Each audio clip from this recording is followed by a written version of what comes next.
Karmalmay жүргөн. Мен 4 балама медал бергилейсиң, Алтынордон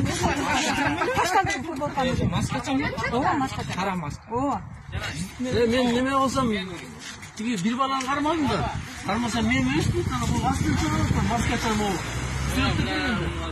Булар азыр Алтынордодо бир эмес, бир нече үйгө киришиптир да, булар түн эмес, монтип күндүз эле кирип ушинтип тоногон балдар экен да, көнүп алган балдар экен. Мына азыр.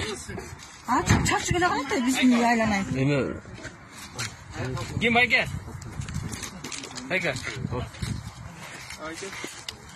Булардын тобу карма кылайбыз. Алтынордон неме кылбай. Булар, значит, көйлөйгө кирип турушат да.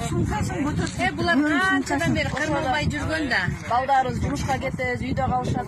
Эшин алдында бир неме мусорчукту атсак эле байкенин кыйкыгы чыгып калган. 4 балам таштап эле чуркап артынан тетеги жер жактан барып камакка алышып турушат. Ой, мен жыран айлап болот. Бул эже каналды көз аралап Ne oldu? Adaş öyle gibi oldu. Adaş bir oldu mu? Bazıları çok.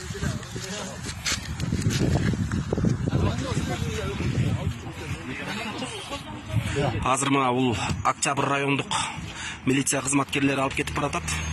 Бул жерде бир эмес, азыр 2-3 свидетель келип көрсөтмө беришти, ушул бала экен. Кичинекей кыз уктап жаткан жеринен үйгө кириптир.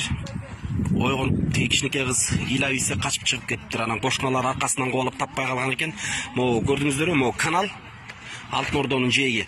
Ушу каналды камыштарды аралап качып баратканда, анан аркасынан ушул Алтынордодо үй салып иштеп аткан уста балдар барып анан кармап келишти да. Азыр монтип эл чогулуп келип ушул баланы бир эмес, көчөдөн көп көргөнүн айтып берип атышат. Мына ушундай уурлардын көбөйүп баратканы мына.